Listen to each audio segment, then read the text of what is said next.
Bonjour ou bonsoir, ça dépend l'heure à laquelle vous nous regardez. C'est François-Christian Murier avec Martin Rossès et Bernard Sauveur.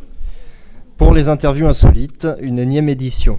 Donc aujourd'hui, je vais commencer donc par Martin Rossès qui va nous parler un petit peu de sa musique. Alors de la musique, plus de la chanson. Je fais un distinguo très important avec ce qui se passe actuellement, c'est-à-dire qu'on ne fait plus des chansons, on fait des sons. Et c'est d'ailleurs ce qui me pose problème.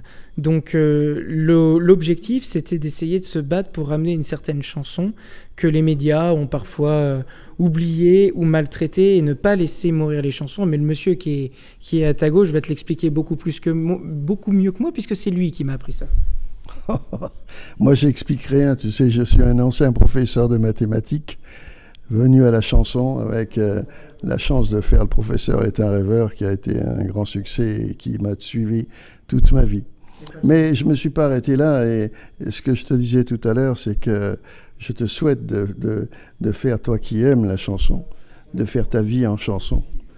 Et en écrivant les tiennes petit à petit et en faisant un nouveau personnage avec tes chansons. Et quand tu seras sur scène, eh bien, tu seras bien comme dans tes godasses. Tu chanteras ce que tu as fait, qui est beaucoup plus intéressant que de chanter des chansons connues des autres. Mais il ne faut pas aussi négliger, il faut apprendre les chansons des autres parce que ce sont un peu... On a tous un maître. Moi, ça a été Barbara, et puis toi, ça sera peut-être Bernard Sauveur. Mais tu sais, que si tu regardes bien sur les réseaux sociaux, je t'appelle tout le temps mon poète. Parce que c'est vrai que, bon, là, tu as cité Le professeur est un rêveur, mais quand on écoute L'ordonnance, quand on écoute La robe verte, quand on écoute Je veux que tu reviennes, et puis plein d'autres, hein, je vais vers Dieu, tu n'as que des poèmes. Je suis très heureux de t'entendre dire ça, parce que on sait très bien que avec le temps, on passe les modes mais ce que tu écris et ce que tu fais ressentir aux autres, c'est toujours la même émotion. Et quand tu vas sur scène, quand il y a la chance, et aussi que tu as envie d'aller sur scène, parce que c'est extrêmement dur. Les gens pensent que tu respires comme ça, comme si tu étais dans ta chambre à coucher. Non. Il faut partager. Et quand tu partages avec le public, c'est autre chose. Donc il faut que, c'est bien, ta génération, qu'elle reprenne un peu nos chansons, parce que malheureusement, on ne va pas disparaître, mais nos chansons, ce sont nos enfants. Eh bien, tu vas faire leur grand plaisir de vivre encore longtemps. On peut dire que ce sont des chansons à texte, donc. Des chansons à texte, mais surtout des chansons populaires. J'y tiens à ce mot-là, parce que populaire, c'est pas une insulte, ça veut dire qu'il vient du peuple. Et si vous regardez bien les grands succès de ces dernières années, c'était la tournée Âge tendre, c'était les Stars 80, et ça montre aussi qu'il y a tout un public à qui on ne donne plus ce que eux veulent. En tout cas, ce qu'ils veulent entendre, des chansons. Et on en revient tout le temps à ce même système qui est de partager ou de faire des chansons.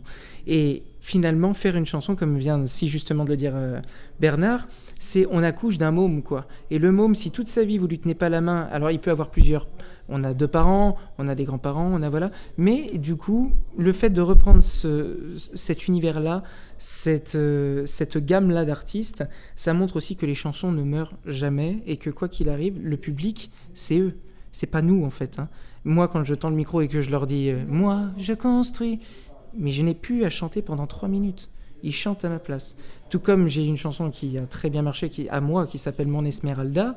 On l'a encore vu l'autre jour en direct. Il suffit que je fasse le premier couplet, il la chante jusqu'à la fin entière, avec les oh là là, et il chante. Et c'est ça l'important, comme disait Bernard. Si on fait ce métier pour nous, on a tout perdu. Si on fait ce métier pour partager des émotions avec les gens qui viennent nous voir, à partir de là, on est un artiste. C'est la différence. C'est très pertinent. Quand je t'entends parler, la relève existe, et puis la relève, c'est toi. Alors attention, parce que c'est dur. Et quand tu montes les marches qui vont de ta loge à la scène, c'est là où il faut être fort.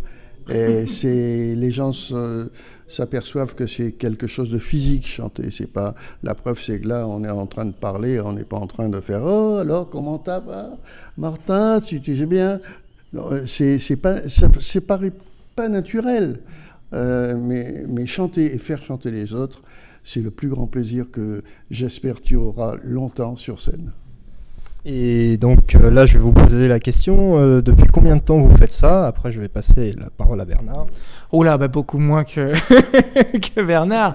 Non, à titre vraiment professionnel, ça va faire 10 ans dans 1 an et demi. C'est un petit monsieur pas très connu qui s'appelle Hervé Villard qui est venu me chercher dans ma Vendée profonde et qui m'a mis en ce qu'on appelle dans notre jargon en levée de torchon, avec lui en vedette derrière, et en co-vedette, il y avait une petite dame qui s'appelait Jacqueline Boyer, voyez-vous, donc pas des grands noms non plus, quoi. Je rigole, hein. Et donc ça a été comme ça, et puis j'étais pas très... faut être franc, j'étais franchement pas doué. J'étais doué pour foutre l'animation dans le public. Chanter, c'est venu après. Parce que justement, il a fallu grandir, mûrir, digérer, comprendre les textes. C'est venu comment exactement? C'est en les regardant, travailler.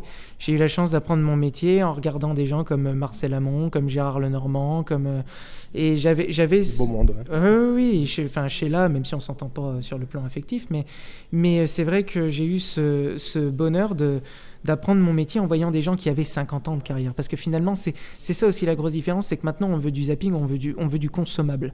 Donc, on nous met quelque chose qui s'en va, alors que 50 ans de carrière, ça veut dire que ce sont des gens qui se sont cassés la poire, qui sont revenus, qui ont connu des galères, qui ont appris le métier. Et moi, le fait que là, ça commence juste à marcher pour moi maintenant et que j'ai 10 ans derrière, j'ai eu le temps d'apprendre mon taf, d'aller avec eux, de faire des premières parties, de chanter du bar du coin jusqu'en première partie dans un zénith. J'ai eu le temps d'apprendre mon métier. Et je pense Quel zénith Là, ça a été du côté de Lyon, beaucoup, tout ça. Et donc, là-bas, c'est pas vraiment à Lyon, c'est ce qu'on appelle le Palais d'Hiver. Mais voilà, à Niort, la Clameur, bref. Et si vous voulez, là, si je vais à ce contact à l'heure aujourd'hui, c'est parce que maintenant, je sais que c'est ça que je veux et que je ferai. Mais avant toute chose, la première des choses, c'est qu'il faut apprendre son travail. C'est comme tout, ça s'improvise pas. Maintenant, Bernard, depuis combien de temps vous... Ouh là là, c'est comme quand on disait à grand-mère, mais oh, depuis quand t'as pas fait l'amour? Ouh. Effectivement, c'est une belle comparaison. C'est une bonne comparaison. Non, moi j'ai l'impression d'avoir toujours chanté, puisque j'ai commencé très tôt. Lorsque j'étais étudiant, j'ai commencé c'était l'époque de la guitare, c'était Françoise Hardy, donc tout le monde achetait des guitares, et puis en plus elle était belle, alors elle chantait bien. Voilà. Et puis petit à petit, ça ne m'a pas empêché de faire mes études, d'être professeur pendant une 12aine d'années, et puis tout en faisant des petits galas et du cabaret, qui n'existe à mon avis plus maintenant. Quand on dit c'était plus facile avant, non. Tu faisais la queue devant le cabaret, il y avait 100 personnes avec une guitare, on en prenait 6. Donc que ça soit à l'Écluse ou à la Contrescarpe, c'était ça. Donc il faut du courage, mais pour en revenir à Martin, il a du courage, de la ténacité et du talent. Voilà, donc maintenant c'est à lui de jouer. Il a quand même quelques cartes pour bien jouer, et j'espère qu'il jouera avec des grosses cartes. Ce qu'il faut pour jouer dans les règles de l'art, justement.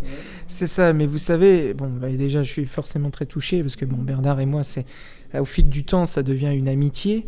Et surtout, on se parle avec sincérité. Vous voyez, avant de commencer cette interview, il me donnait des conseils par rapport à comment on place la voix sur des notes, sur un tempo, sur plein de choses. Et je pense que l'humilité, ça fait aussi partie des qualités que doit avoir un artiste. J'aime le mot artiste, j'aime pas le mot vedette, le mot star et tout ça. Pour moi, ça n'existe pas, c'est stupide. Et en fait, Bernard a cette capacité-là, c'est-à-dire que non seulement il est humble face à tout ce qu'il a fait, parce qu'on parle en France, mais il est quand même parti au Liban, il est parti partout. La robe verte s'est énormément exportée au Moyen-Orient.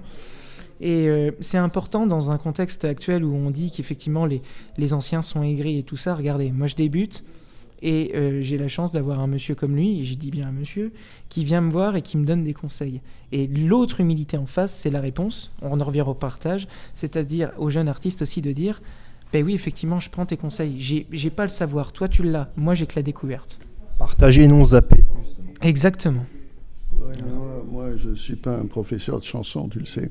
Simplement, je suis admiratif des gens qui se sont penchés et qui ont pris le temps d'écouter ce que l'on disait.